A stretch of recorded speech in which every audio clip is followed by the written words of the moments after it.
Good morning. My name is Reva Mace. Today I'm going to be talking to you all about the national opioid crisis. And if you have any questions, please hold them until the end. I will be glad to answer them. If I don't know the answer, I will definitely get back with you.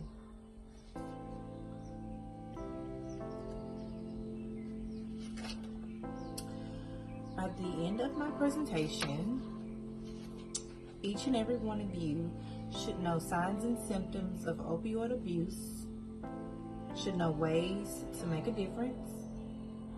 You should know the proper use of opioids.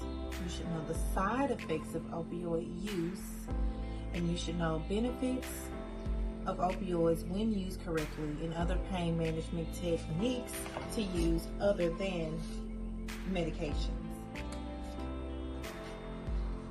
So can anybody tell me what an opioid is? Let's not make it difficult. An opioid is just a pain medication. So it's a really strong form of pain medication. Opioids lower your heart rate, they slow down your breathing, and also decrease your blood pressure. So with some opioids, nurses have to count your respirations before they administer them, or your heart rate. More than likely, they have to have a full set of vital signs before they administer them.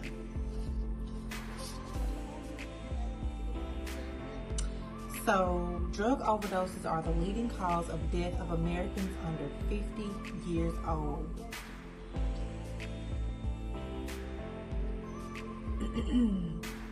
Drug overdose deaths have quadrupled since 1999.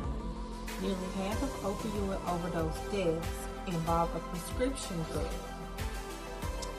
Most people who misuse painkillers get them from their friends and their relatives. So we know not to share medication. We all do it. We all have probably done it. It's not right. And that's a way that we can help with this problem that's occurring now. Most people who misuse painkillers get them from their friends and their relatives. So we know not to share medication. We all do it. We all have probably done it. It's not right. And that's a way that we can help with this problem that's occurring now. On average, 91 Americans die each day from an opioid overdose. That's entirely too many. I mean, that's just ridiculous.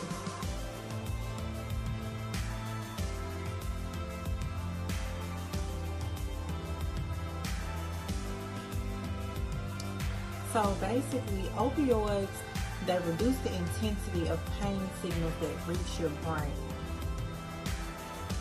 They affect the brain areas controlling your emotions. Possible signs and symptoms of opioid abuse are mixing with different groups of people or changing friends. So you're not consistent. You fire off at this friend, you get mad at this friend and make a new friend. You get mad at that friend, all of a sudden you're not friends anymore, and here comes a new friend.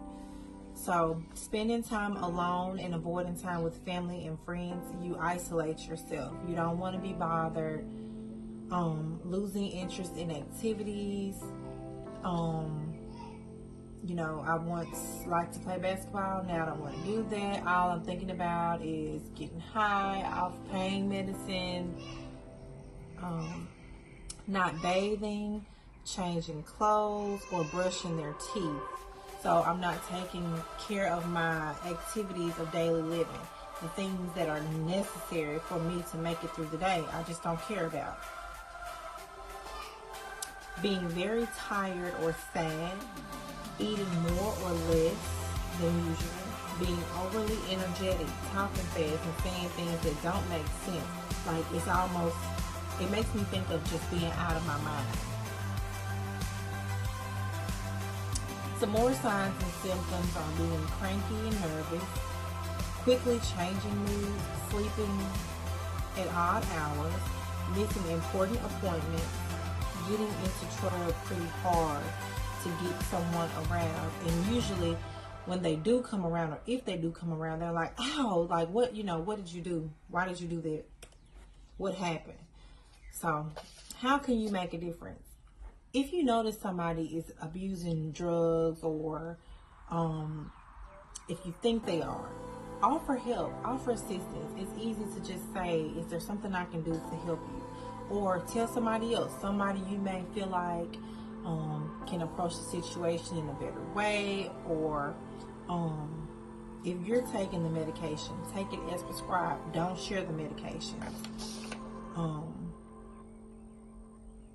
And if you are the person who's assessing someone for pain medicines, make sure that you complete a thorough assessment. Make sure they really need what's being prescribed for them. Maybe they just need something more simple. The proper use of opioids, you want to be honest. If I don't really need pain medications, I don't need to be saying I need pain medications. If I'm not really a 10 for pain, I don't need to say I'm a 10. If I'm a 3, I'm a 3. So be honest. Really do a really good assessment. If it's you who are, prescribing the medications, take the medications as prescribed. Never share and dispose properly. When you have medications left over, make sure that you don't just throw them in the trash. Some adverse effects of opioid use are nausea, vomiting, constipation, pruritus, sedation, and clouded mentation. Less common side effects are gastroparesis, which is a disorder known as delayed gastric emptying, and that slows and stops the movement of food. Hyperalgesia is hypersensitivity to pain caused by opioid use, which causes the nervous system to become overly sensitive. And then muscle rigidity, the inability of muscles to relax normally. Again, opioid use affects the body's respiration, breathing rate, and heart rate. Be honest. If I don't really need pain medications, I don't need to be saying I need pain medications. If I'm not really a 10 for pain, I don't need to say I'm a 10. If I'm a 3, I'm a 3. So be honest. Really do a really good assessment. If it's you who are, prescribing the medications, take the medications as prescribed. Never share and dispose properly. When you have medications left over, make sure that you don't just throw them in the trash. Some adverse effects of opioid use are nausea, vomiting, constipation, pruritus, sedation, and clouded mentation. Less common side effects are gastroparesis, which is a disorder known as delayed gastric emptying, and that slows and stops the movement of food. Hyperalgesia is hypersensitivity to pain caused by opioid use, which causes the nervous system to become overly sensitive. And then muscle rigidity, the inability of muscles to relax normally. Again, opioid use affects the body's respiration, breathing rate, and heart rate.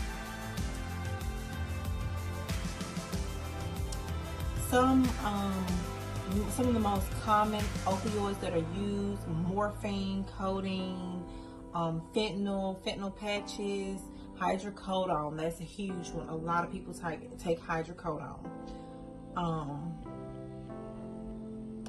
Dilaudid is the big one. Statistics: roughly 21 to 29% of patients prescribed opioids for chronic pain misuse them. Between 8 and 12% develop an opioid use disorder. An estimated 4 to 6% who misuse prescription opioids transition to heroin. About 80% of people who use heroin first misuse prescription opioids. So that's something to keep in mind. Okay, that concludes my presentation. If there are any questions, please ask them at this time.